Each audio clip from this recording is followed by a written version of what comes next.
સર્વ મહેમાનોના આગમનથી આજ રૂપનગરની ધરતી પાવન બની છે, ત્યારે નાયડા રાજપૂત સમાજ રૂપનગર વતી આપ સર્વનું હું દિલથી હાર્દિક સ્વાગત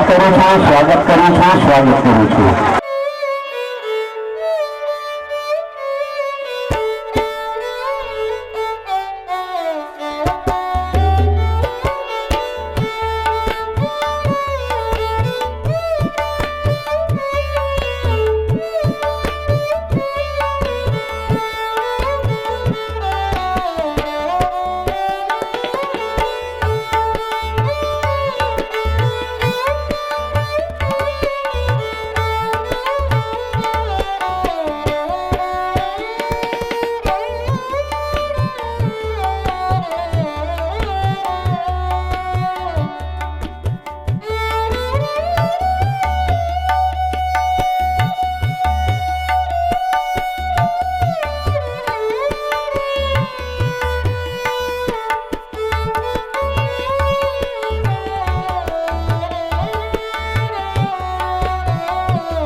વંદે જય ભવાની.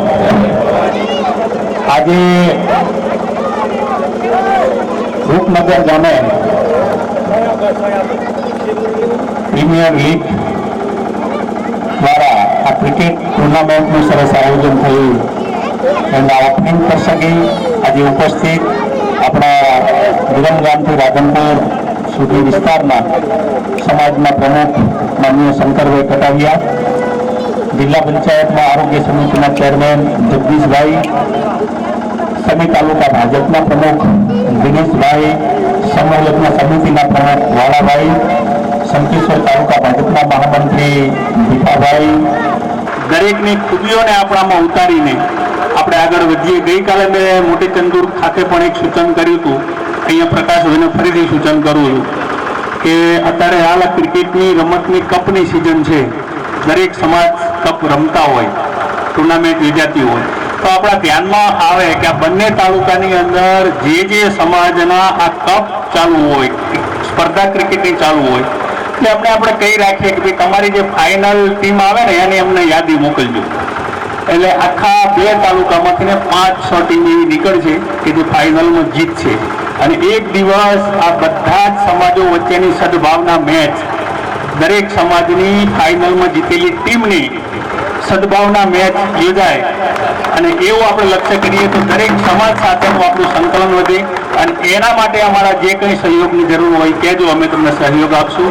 આજે અહીંયા અમને બધાને બોલાવી અને જે સન્માન કર્યું, અને ખાસ તો પુસ્તક જોઈને મને આનંદ થયો, કારણ કે હું મૂળ બહુ પુસ્તક વાંચું છું. ફ્રી હોય ત્યારે પુસ્તક મારા રીડિંગ ચાલુ જ હોય, હજારોની સંખ્યામાં પુસ્તક વાંચીએ એવું કહી શકું. તો મને એક સવારનું જેને કહેવાય ને શિરામણ મળી ગયું. આ પુસ્તક તમે આપ્યું પૂરું વાંચી છે એ માટે પણ આપનો આભાર. આપ સૌનો ફરી એક વખત ખૂબ ખૂબ આભાર. અસ્તુ ભારત માતા કી જય. બધા જ રમવાવાળા ખેલાડીઓને જીતવા માટેની શુભકામનાઓ. બધા નહીં જીતે પણ કોઈ મુકામે પહોંચશે, પણ શુભકામના આપો છું. અસ્તુ ભારત માતા કી જય.